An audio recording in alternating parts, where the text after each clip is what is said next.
Hola, soy Andrés y hoy día vamos a hablar de fluidos, específicamente de la parte que tiene que ver con hidrodinámica.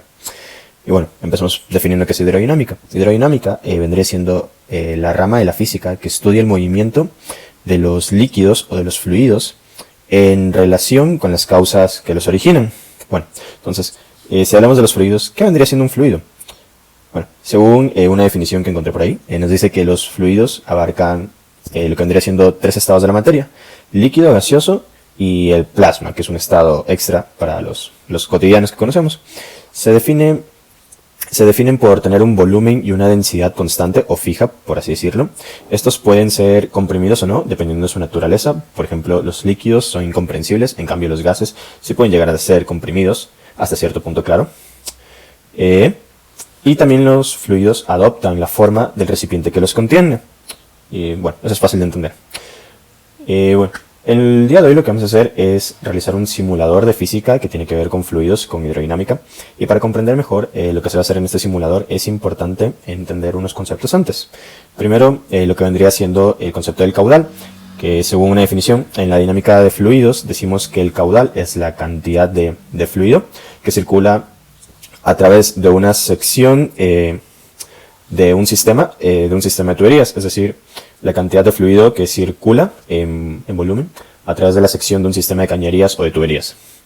La presión de un fluido, que es otro concepto, es básicamente la presión que ejerce este fluido a las paredes del recipiente que lo contenga. Este recipiente obviamente puede ser algo micro, desde lo que podemos tener en nuestra casa como un vaso, hasta incluso el mar, en donde por ejemplo la presión de fluido se ejercería en el fondo marino, en la tierra.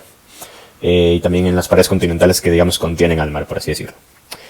Un fluido laminar es importante para entender los sistemas de tuberías. Un fluido laminar es aquel que se desplaza de forma continua y también de una forma recta, específicamente una forma armónica, es decir, sin cambiar su dirección o sin variar mucho su velocidad. Bueno, también vamos a realizar unos cálculos, ya lo veremos más adelante, pero vamos a principalmente usar la ecuación de la continuidad y la ecuación de Bernoulli. Entonces, la ecuación de la continuidad básicamente nos dice,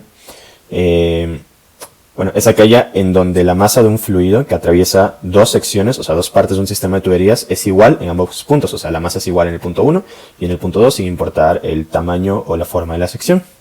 Y la ecuación de Bernoulli nos dice algo similar en cuanto a conservación, pero más con energía. Nos dice que la energía de un fluido es constante a través de las diversas secciones que puede llegar a atravesar en la tubería, sin importar de la presión. Recordemos que la presión viene dada por lo que vendría siendo el área en donde se encuentra un objeto o un fluido en este caso.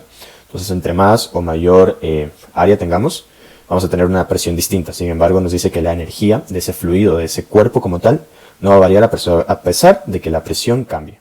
Bueno, a continuación podemos ver el simulador del que les estaba hablando, en donde tenemos una tubería de dos secciones, una ancha y otra más angosta.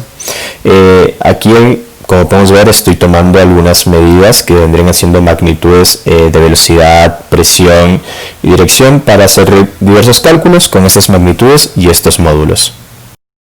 Bueno, vamos con los cálculos. Primero, decir que ahí no debería ser hidrostática, debería ser hidrodinámica. Mi error. Bueno, aquí tenemos los datos para realizar lo que vendría siendo el principio de continuidad, sacar las energías, cinética potencial y realizar la ecuación de Bernoulli. Como los datos, en el punto 1 tenemos la velocidad, la presión, el área, lo que vendría siendo el caudal y el flujo de líquido que pasa, que de hecho vamos a decir que es agua por fines prácticos.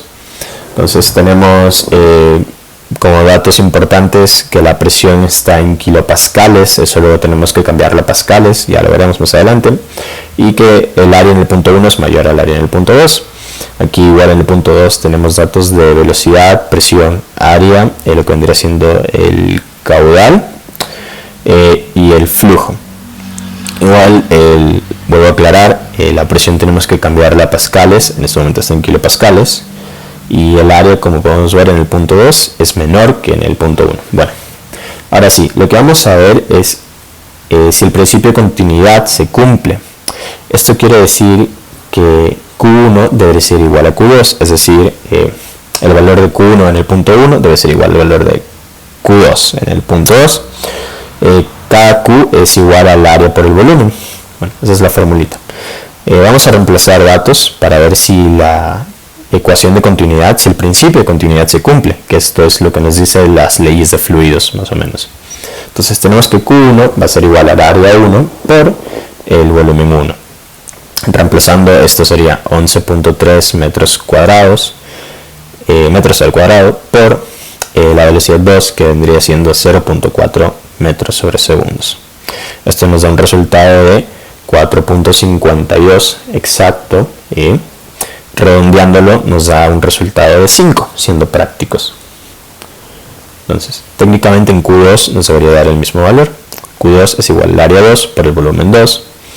Reemplazamos, esto es 0.8 metros al cuadrado, porque el área en Q2 es menor al área en Q1. Recuerden que es la región más angosta del simulador. Por la velocidad en el punto 2, 6.3 metros sobre segundos. Esto nos da un resultado de 5.04, que siendo prácticos es igual a 5. Por ende, el principio de continuidad se cumple. Bueno, ahora vamos a calcular lo que vendría siendo la ecuación de Bernoulli, para lo cual necesitamos calcular las energías cinéticas y potencial. También vamos a necesitar lo que vendría siendo la densidad, que como esto es agua, sería 97.98 kilogramos sobre metros cúbicos, siendo exactos, pero por fines prácticos va a ser 1000. Entonces, empezamos a reemplazar. Tenemos ahí la fórmula de la energía cinética en el punto 1 y en el punto 2. Entonces, vamos a ver qué nos sale. Reemplazamos datos, tenemos un medio multiplicado por 1000, que es la densidad del agua, por el volumen en el punto 1 elevado al cuadrado, que nos da igual a 80. Hay un error, yo puse 80 joules, sin embargo esto es igual a 80 pascal. En el punto 2, la energía cinética es lo que vemos ahí, que nos dan igual a 19.845, igual ahí dice joules, pero está en pascales. Tomarlos en cuenta para el cálculo final, las unidades siempre tienen que ser las mismas. Bueno, la energía potencial, al no tener una altura como tal, decimos que la altura va a ser igual a 0 en ambos puntos, por donde tenemos que la energía potencial va a ser 0 en el punto 1 y en el punto 2, es decir, no hay energía potencial. Ahora sí, vamos a resolver lo que sería la ecuación de Bernoulli para ver si el principio de Bernoulli se cumple, que básicamente sería una igualdad. Ahí tenemos los datos de las energías potenciales y cinéticas, como lo sacamos hace un momento, y tenemos ya la conversión de las presiones de kilopascales a pascales. Ahora sí, vamos a resolver la ecuación.